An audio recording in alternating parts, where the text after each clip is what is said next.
రుషికొండ భవనాలను వాడుకునేందుకు కూటమి నేతలు పోటీ పడుతున్నారని అన్నారు మాజీ మంత్రి గుడివాడ అమర్నాథ్. ప్రభుత్వం జారీ చేసిన జీవోలో రుషికొండ జగన్ ప్యాలెస్ అని ఎందుకు ఇవ్వడం లేదని ప్రశ్నించారు.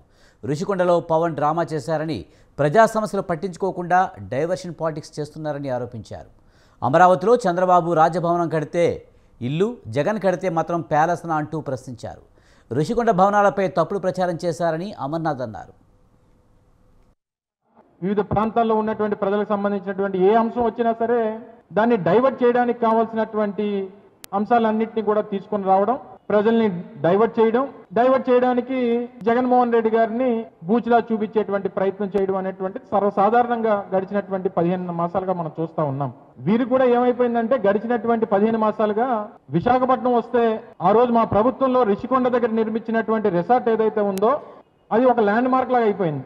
అంటే ఒక టూరిజం డెస్టినేషన్ అయిపోయింది. వాళ్ళకి వచ్చినటువంటి ప్రతిసారి ఏ పార్టీ నాయకులు వస్తే ఆ పార్టీ నాయకులు రావడం, ఆ రిసార్ట్ టూర్ వేయడం, బయటకు వచ్చి సెల్ఫీలు తీసుకోవడం, ఆహ్లాదంగా సముద్రాన్ని ఆస్వాదించడం, ఇది సర్వసాధారణంగా గడిచినటువంటి 15 మాసాలుగా స్థానిక శాసనసభ్యుడి దగ్గర నుంచి, స్థానిక మంత్రుల దగ్గర నుంచి, రాష్ట్రంలో ఉన్నటువంటి వివిధ రాజకీయ పార్టీలు, కూటమిగా ఉన్నటువంటి రాజకీయ పార్టీల దగ్గర నుంచి, ఆ పార్టీ అధినాయకుల దగ్గర నుంచి, ఆ పార్టీకి సంబంధించినటువంటి శాసనసభ్యుల దగ్గర నుంచి అందరికీ కూడా ఒక టూరిస్ట్ డెస్టినేషన్ అయిపోయింది రిషికొండ రిసార్ట్.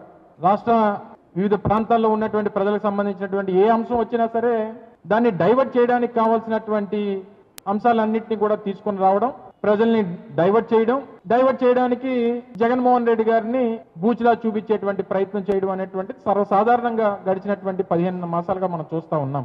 వీరు కూడా ఏమైపోయిందంటే గడిచినటువంటి 15 మాసాలుగా విశాఖపట్నం వస్తే ఆ రోజు మా ప్రభుత్వంలో రిషికొండ దగ్గర నిర్మించినటువంటి రిసార్ట్ ఏదైతే ఉందో అది ఒక ల్యాండ్ మార్క్ లాగా అయిపోయింది. అంటే ఒక టూరిజం డెస్టినేషన్ అయిపోయింది. వాళ్ళకి వచ్చినటువంటి ప్రతిసారి ఏ పార్టీ నాయకులు వస్తే ఆ పార్టీ నాయకులు రావడం, ఆ రిసార్ట్ టూర్ వేయడం, బయటకు వచ్చి సెల్ఫీలు తీసుకోవడం, ఆహ్లాదంగా సముద్రాన్ని ఆస్వాదించడం, ఇది సర్వసాధారణంగా గడిచినటువంటి 15 మాసాలుగా స్థానిక శాసనసభ్యుడి దగ్గర నుంచి, స్థానిక మంత్రుల దగ్గర నుంచి, రాష్ట్రంలో ఉన్నటువంటి వివిధ రాజకీయ పార్టీలు, కూటమిగా ఉన్నటువంటి రాజకీయ పార్టీల దగ్గర నుంచి, ఆ పార్టీ అధినాయకుల దగ్గర నుంచి, ఆ పార్టీకి సంబంధించినటువంటి శాసనసభ్యుల దగ్గర నుంచి అందరికీ కూడా ఒక టూరిస్ట్ డెస్టినేషన్ అయిపోయింది.